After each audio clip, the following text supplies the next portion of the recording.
Good evening, ladies and gentlemen. This is Political Talks with JB. I'm your host, Julian Boykin, and tonight I am joined by Miss Emily Jones, who is running for state school board representing District 8 for the state of Alabama. Emily, how are you doing tonight? Wonderful. How are you? Doing pretty good, doing pretty good. Thank you for taking time out of your busy campaign to sit down and chat with me. Tell everybody a little bit about your background and what has you running for state board rep. Yep. So I'm born and raised here in North Alabama. Raised in Jackson County, went to a small school, Pisgah High School in the middle of nowhere. Moved away for a couple years, and then when I moved back home, I landed here in Madison. So my district covers Limestone, Madison, Jackson, and DeKalb County, and I can honestly say that I have roots in all four counties, just by proximity of where I was raised and the schools that I went to and my son goes to. So District 8 is very much home to me. And then, as I said, I've got a little one. I say little. He's 11 now. He's as tall as me. But he is here in school here in Madison City. So, I've really started paying attention when he got into public school of all the things that were going on and things that really and truly we could improve on as a state. And kind of the more questions I ask, the more I realize that we need a parent's voice involved in a lot of these conversations. And that's kind of how I landed on running for state school board.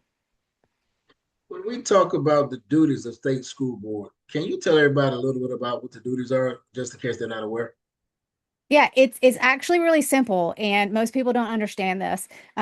It's to pass policy for public schools. So if you're a nerd like me and you go look at Alabama code just for fun, you will see it's literally like two or three sentences, and it's the purpose of the state school board is to pass policy governing all public schools across the state. So it's really what they should be doing is just passing policy at the state level.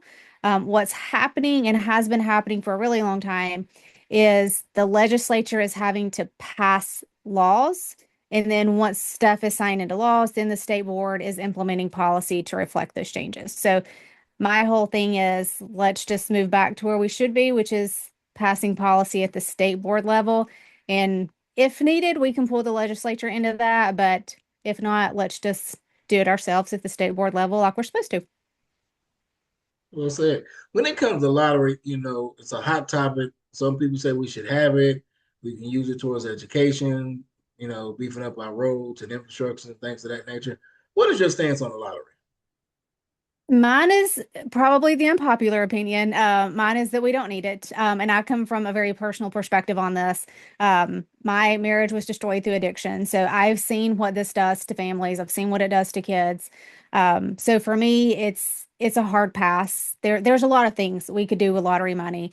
There's a lot of things we could do in education, but I think before we start pulling in addictive behaviors into our communities, we really need to look more at what we're spending money on and if there's ways we can reduce spending before we start bringing in more revenue.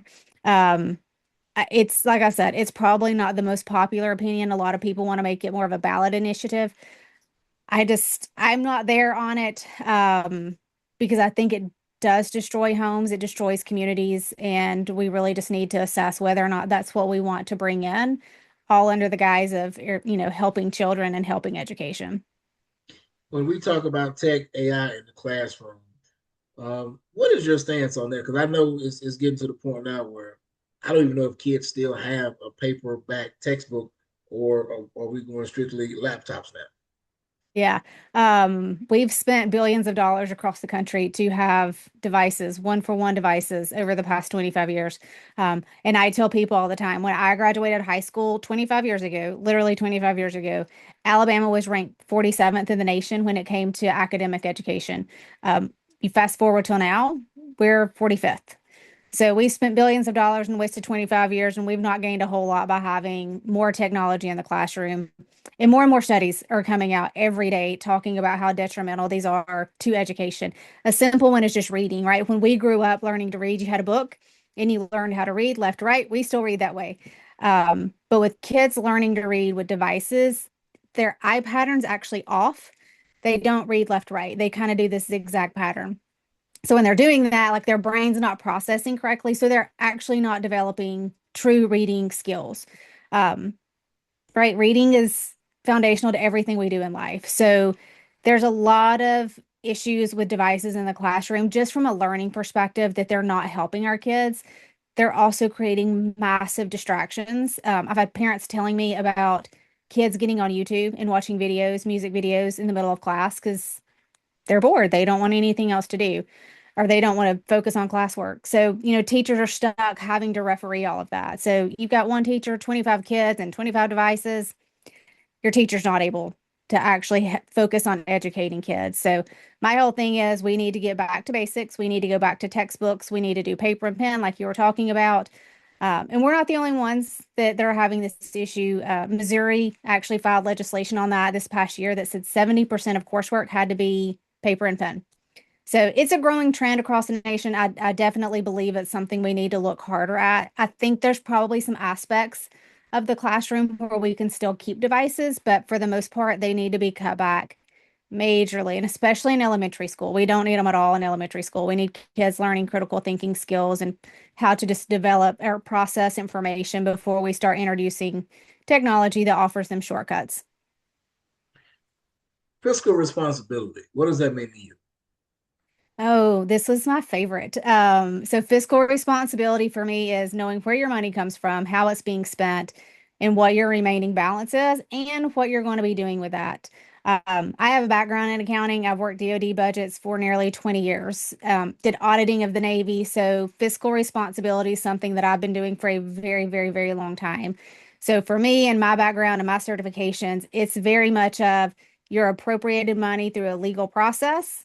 You have to spend that money within the framework of which it was given to you. And at the end of that period of performance, if you don't use it in according with the how it's received, you have to return it back to the government.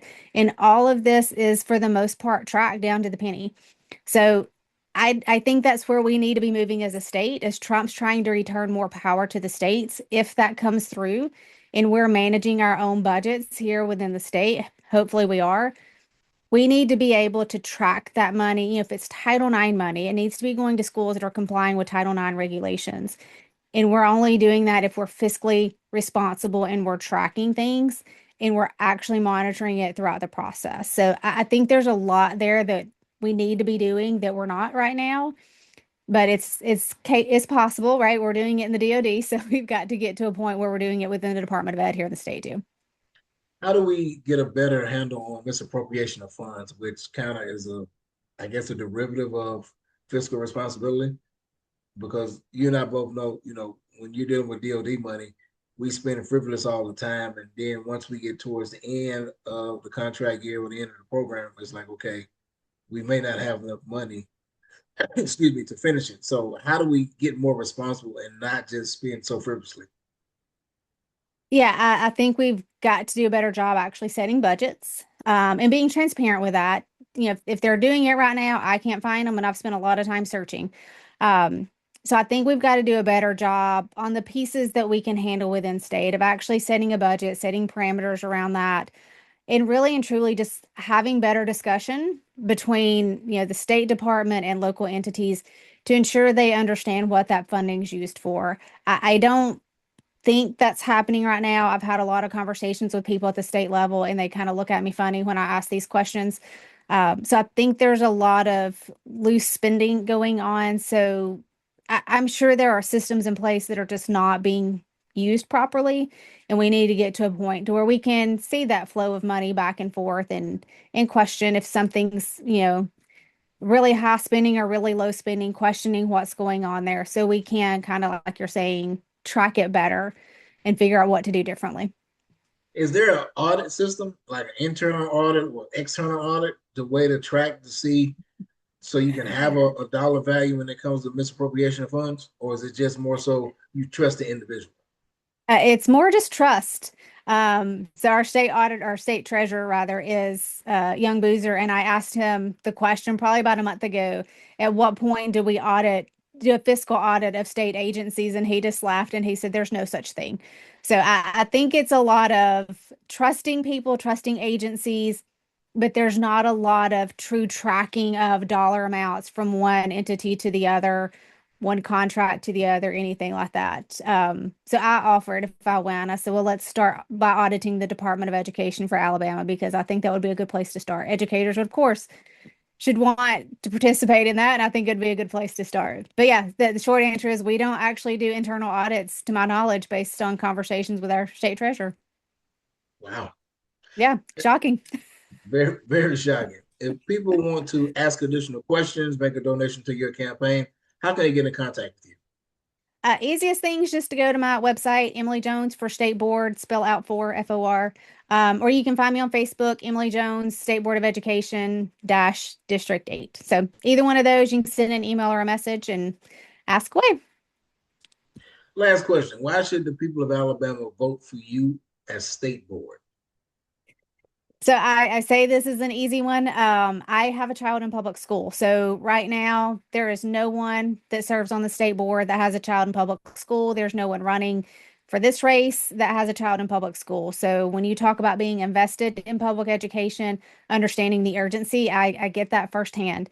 When we talk about things that are happening in the classroom, I know what's happening because my son is there. When we talk about computers, I know what they're being exposed to because I see it. So there's a lot that needs to improve within public education. And I think as a parent that's got a child in the classroom, I understand that better than anybody else is going to. And thankfully, I have a background in accounting. So as we start cleaning things up and making things function better, that attention to detail is going to matter a lot. As you know, what as a contracts person, we're very detail oriented and we're very process driven. So policy and process is just something that comes naturally to me. And all things that are going to matter at the state level when we start taking control back from the federal government and we start managing everything locally within our state. Ladies and gentlemen, Miss Emily Jones, who is campaigning for state board representing District 8. Emily, thank you for your time. Best of luck in your campaign. Thank you. Have a good night.